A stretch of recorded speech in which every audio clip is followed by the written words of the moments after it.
Hello everyone and welcome back to स्टाइट right. JavaScript की series में अभी तक हम नंबर्स और स्ट्रिंग्स के बारे में बात कर चुके हैं। इस वीडियो में हम बात करने वाले हैं मैथ इंटरफेस की। Yes, before moving to conditionals and loops और बाकी सारी चीज़ों पे पहले एक बार मैथ के बारे में बात कर लेते हैं। मैथ एक इंटरफेस है जो कि किसी टाइप से एसोसिएटेड नहीं है, जैसे कि नंबर या स्ट्रिंग टाइप से एसोसिएटेड थे। हमने देखे नंबर और स्ट्रिंग ग्लोबल ऑब्जेक्ट हैं, कुछ प्रॉपर्टीज हैं, कुछ मेथड्स हैं जो कि हम नंबर बेसिक डेटा टाइप की कोई वैल्यू होगी उसके साथ यूज कर सकते हैं। स्ट्रिंग के केस में भी वही है, स्ट्रिंग बना के उस पर जो मेथड्स को यूज करके स्ट्रिंग पे ऑपरेशंस कर सकते हैं।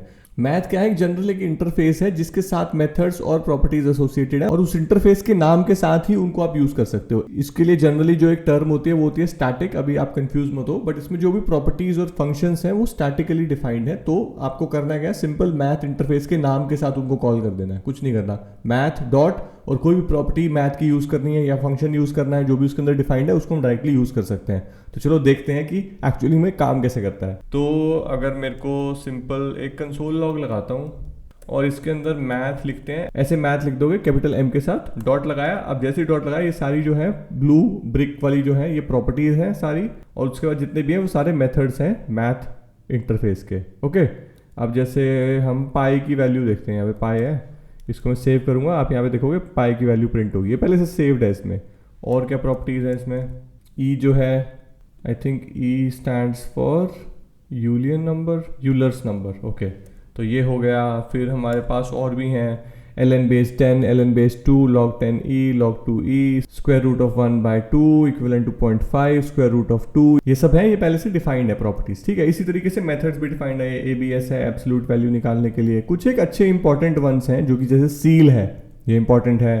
फिर आता है जैसे कि फ्लोर इंपॉर्टेंट है। और अगर हम देखें मैक्स मिन काफ़ी सही है। अगर आपको कोई भी लिस्ट ऑफ वैल्यूज दी गई है, जैसे एरे दिया गया है जिसको हम आगे पढ़ेंगे, उसमें आपको डायरेक्टली कोई मैक्सिमम नंबर निकालना है कि यार इस लिस्ट ऑफ वैल्यूज में से मैक्सिमम क्या है, तो आप डायरेक्टली मैक्स और मिन फंक्शंस को यूज कर सकते हो, ज़्यादा मेहनत करने की जरूरत नहीं है। पीओडब्ल्यू पावर के लिए रैंडम बड़ा एक इंटरेस्टिंग फंक्शन है जिसके बारे में मैं थोड़ी और ज़्यादा बात करने वाला हूँ। तो आप समझ गए ना प्रॉपर्टीज कैसे एक्सेस करनी है। मैथ लिखना है कैपिटल एम के साथ और उसमें डॉट लगाना है, आप तुरंत उसकी एक्सेस कर सकते हो। कंसोल लॉग में यूज करो या किसी भी तरीके से यूज करो। तो कुछ एक मेथड्स के एग्जांपल देखते हैं। तो एक वेरिएबल बनाते हैं, मान लो x, और इसकी वैल्यू लेते हैं 3.345 समथिंग लाइक दैट। ओके, अब मैं इसको कंसोल लॉग करना चाह रहा हूँ। मैथ का मैं फंक्शन कॉल करूंगा सील। सील फंक्शन क्या करता है, कोई भी आप उसको नंबर दोगे जो कि एक डेसिमल पॉइंट वाला फ्रैक्शनल नंबर अगर आप उसको दोगे, जिस तरीके से हमने यहाँ पे दिया 3.345, तो वो उसकी टॉप, उसकी जो नेक्स्ट इंटीजर वैल्यू होगी ना उस पर उसको कन्वर्ट कर देगा। मैथ इंटरफेस में जो सील और फ्लोर है वो एक तरह से कॉम्प्लीमेंट फंक्शन है। तो सील क्या होता है, वो एक तरह से सीलिंग को रेफर कर रहा है, फ्लोर जो है वो फ्लोर को रेफर कर रहा है। छत होगी और नीचे उसका फ्लोर हो गया। तो मैथ डॉट सील जनरली क्या करता है, आप देखो इसको हमने वैल्यू दी है 3.345, ये हम इसको देंगे, अभी तो मैंने दी नहीं है, लो एक्स दे दी यहाँ पे। ठीक है, एक्स वैल्यू हमने इसको दे दी, सील फंक्शन के अंदर कॉल कर दिया। अब ये जो वैल्यू है 3.345 ये 4 और 3 के बीच में आती है, राइट। तो क्या होगा, 3.345 अगर इसको सील फंक्शन को पास करोगे तो 4 जो है वो इसकी अपर वैल्यू है, 3 जो है इसकी लोअर वैल्यू है। तो 4 हो गया सीलिंग और 3 हो गया फ्लोर। तो इसके साथ इसको अगर मैं सील के साथ कॉल करता हूं तो इसकी वैल्यू को कन्वर्ट कर देगा 4 में, और फ्लोर के साथ कॉल करूंगा तो इसको कन्वर्ट कर देगा 3 में। इस तरीके से चलता है। सेव करते हैं, देखते हैं आ गया 4। कुछ भी वैल्यू दे दो, 3.145 भी दे दो, ऐसा नहीं है, राउंड नहीं हो रहा है ये बस सीलिंग पे ही कन्वर्ट करेगा हमेशा। हमेशा इसकी वैल्यू 4 ही आएगी। आप चाहे तो ये दे दो 3.00009 दे दो, तो भी ये इसको इसकी सीलिंग वैल्यू 4 पे ही कन्वर्ट करने वाला है। इसकी बजाय एक फंक्शन आता है जो मैं बोल रहा था कॉम्प्लीमेंट फ्लोर, वो इसको हमेशा इसकी क्लोजेस्ट लोअर इंटीजर वैल्यू में कन्वर्ट करेगा। जैसे 3.009 को 3 कर दिया, अब इसको यहाँ पे आप चाहे ये ले लो 3.9999 ले लो, तो भी वो इसको 3 में कन्वर्ट करेगा, क्योंकि ये सारी वैल्यूज क्या है 3 और 4 के बीच में है। 4 is the ceiling, 3 is the floor. Floor function जो है हमेशा 3 में कन्वर्ट करेगा, चाहे कोई भी वैल्यू दो 3 और 4 के बीच में। इसी तरीके से 7 8 हो गया, किसी भी दो इंटीजर के बीच में कोई भी वैल्यू दे दो, floor will convert that value into closest lower integer, ceiling will convert that value into closest upper integer. 101 point something they दिया तो सील में करोगे तो वो 102 कर देगा, 101 पॉइंट समथिंग को फ्लोर के साथ कॉल करोगे तो वो 101 कर देगा। ठीक है, इस तरीके से होता है सील और फ्लोर का फंडा। नेक्स्ट जो हम फंक्शन देखेंगे मैथ इंटरफेस का वो है मैक्स और मिन। ये भी एक तरह से कॉम्प्लीमेंट करते हैं। जैसे कि मैंने बताया, एक लिस्ट ऑफ वैल्यूज मैक्स को दोगे तो मैक्स क्या करेगा, उसमें से मैक्सिमम वैल्यू आपको निकाल के दे देगा। सिमिलरली मिन क्या करेगा, वो मिनिमम वैल्यू निकाल के दे देगा। तो देखो मैक्स को यूज करते हैं, उसमें क्या करता है, हमें बस एक सिंपल लिस्ट ऑफ वैल्यूज देनी है। जैसे 1 हो गया, ये सब लिस्ट ऑफ वैल्यूज दे रहा हूँ मैं इसमें कुछ। ठीक है, अब वो ऑटोमेटिकली क्या करेगा, आपको लार्जेस्ट वैल्यू बता देगा जो भी इस लिस्ट ऑफ वैल्यू में कितने भी नंबर ऑफ आर्गुमेंट्स दे सकते हो सब में से आपको लार्जेस्ट निकाल के दे देगा। अगर आप मिन का यूज़ करोगे तो वो मिनिमम निकाल के दे देगा। इस केस में अगर आप माइनस वैल्यू दोगे तो वो उसको भी हैंडल करते हैं कि नेगेटिव वैल्यू जो है वो पॉजिटिव से छोटी है, वो उसको भी कैटर कर लेगा।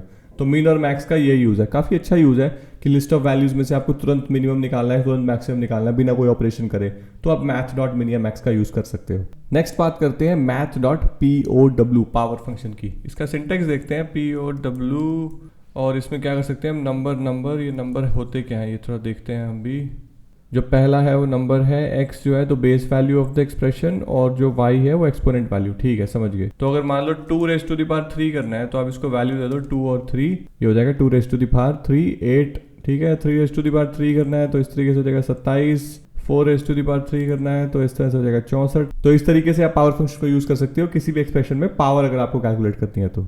फिर आता है वो फंक्शन जिसको मैं बहुत अच्छे से कवर करना चाहता हूँ। देखो मैथ में ना अगर देखोगे तो बहुत सारे फंक्शंस हैं, आपको खुद ट्राई करने पड़ेंगे, बट मैं आपको मोटा मोटा मेजर फंक्शंस बता रहा हूँ, राइट। तो इस तरीके से एक है रैंडम एक बहुत ही बेहतरीन फंक्शन है अगर आपको कोई भी रैंडम वैल्यू जनरेट करनी है तो। ये करता क्या है, ये आपको वैल्यू जनरेट करके देगा 0 से लेके 1 के बीच में। जैसे अब यहाँ पे देख रहे हो 0.41525 समथिंग आ गई। जितनी बार भी इसको रन करोगे ना, सेव कर दूं, जितनी बार भी इसको मैं यहाँ पे सेव करूंगा हर बार आपको यहाँ पे दिखाएगी कि वैल्यू आ रही है नई और 1 के और 0 के बीच में है, राइट। कभी 1 को क्रॉस नहीं करेगी और माइनस में नहीं जाएगी। तो रैंडम फंक्शन करता क्या है, 0 और 1 के बीच में वैल्यू कैलकुलेट करता है और आपको दे देता है रैंडमली कुछ भी। जैसे इतनी बड़ी वैल्यू इसने निकाल के देती 0.53 समथिंग, इस तरीके से कभी 0.4 दे देगा, कभी 0.8 दे देगा। अब इस फंक्शन को यूज करके मान लो आपको मेरे को 1 से 10 के बीच में रैंडम वैल्यूज निकालनी है, आपको कुछ भी निकालना है। तो अगर इसके आउटपुट को अगर आप इंटू 10 कर दो तो ये जो आउटपुट है मान लो ये क्या हो जाएगा, ये 8 पॉइंट समथिंग हो जाएगा, ये जो है ये 5.3 समथिंग हो जाएगा।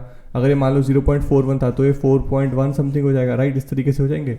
और जो इंटू 10 करके रिजल्ट आएगा उसको आप सील फंक्शन के साथ कॉल कर लो, तब क्या हो जाएगा, तो वो उसकी इंटीजर वैल्यू को कन्वर्ट कर देगा। तो 8 पॉइंट समथिंग क्या हो जाएगा, ये 9 हो जाएगा। ये 5.3 समथिंग क्या हो जाएगा, 6 हो जाएगा। ये 4.1 समथिंग क्या हो जाएगा, ये 5 हो जाएगा। तो इस तरीके से एक तरह से हम किसी भी गिवन रेंज में अगर हमको रैंडम वैल्यूज निकालनी है तो आप मैथ डॉट रैंडम का यूज कर सकते हो। थोड़ा सा टेक्निकल है, थोड़ा सा टेढ़ा है, डायरेक्टली नहीं हो रहा, बट है बहुत अच्छा। जैसे कि मैं आपको एग्जांपल दिखाता हूँ। देखो मान लो हमें 1 से 100 के बीच में निकालनी है, या पहले 1 से 10 का करते हैं। मान लो 1 से 10 के बीच में निकालनी है तो मैथ डॉट रैंडम का जो आउटपुट है ना उसको मैं मल्टीप्लाई करूंगा 10 से, और ये जो वैल्यू आई बनती है मेरी मैथ डॉट रैंडम के आउटपुट को 10 से मल्टीप्लाई करके उसको मैं डाल दूंगा मैथ डॉट सील फंक्शन के साथ। तो अब जब भी वैल्यू देखोगे ना, देखो हमारी आ रही है वैल्यू 1 से 10 के बीच में आएगी, 10 भी आएगी बट 10 से आगे कभी नहीं जाएगी, 1 से 10 के बीच में आएगी। हो क्या रहा है देखो, अब जो मैथ डॉट रैंडम फंक्शन है ये ज़्यादा से ज़्यादा क्या वैल्यू निकाल के दे सकता है, 0.9999, ये इस तरह की वैल्यू निकाल के देगा। इसको मैं मल्टीप्लाई कर रहा हूँ 10 से, मेरी 10 मेरे को 1 से 10 के बीच में चाहिए, जिस भी रेंज में चाहिए ना उसकी हाईएस्ट वैल्यू के साथ इसको मल्टीप्लाई कर दो। मेरे को 10 तक चाहिए तो इसकी वैल्यू क्या आ जाएगी, 10 से मल्टीप्लाई करूंगा तो मैक्सिमम 9.9999 समथिंग आएगी। इसको मैं डाल रहा हूँ सील फंक्शन में, तो इसका क्या कन्वर्ट हो जाएगा, ये 10 में कन्वर्ट हो जाएगा। 10 से ऊपर कभी वैल्यू नहीं जाएगी। और छोटी वैल्यू क्या आ सकती है, मान लो 0.00001 समथिंग आई। अब इसको भी हमने 10 से मल्टीप्लाई करा तो हमारा क्या हो गया, 0.0 ही हो गया। इसको सील पे कन्वर्ट करेंगे तो 1 दे देगा। तो 1 से 10 के बीच में वैल्यू रहेगी। इसी तरीके से अगर आपको 1 से 100 के बीच में वैल्यू चाहिए तो इसको मल्टीप्लाई जो है वो 100 से कर दो। ये जो 9.99 समथिंग है ये 99.9 हो जाएगा 100 से मल्टीप्लाई होके। फिर सीलिंग फंक्शन आएगा तो ये 100 दे देगा, मैक्सिमम 100 तक जाएगा और 1 से स्टार्ट होगा। तो ये मैथ डॉट रैंडम जो है ना बहुत अच्छा तरीका प्रोवाइड करता है अगर आपको रैंडम एक नंबर जनरेट करना है जावास्क्रिप्ट में बेसिक मैथ इंटरफेस यूज करके, तो आप वो कर सकते हो।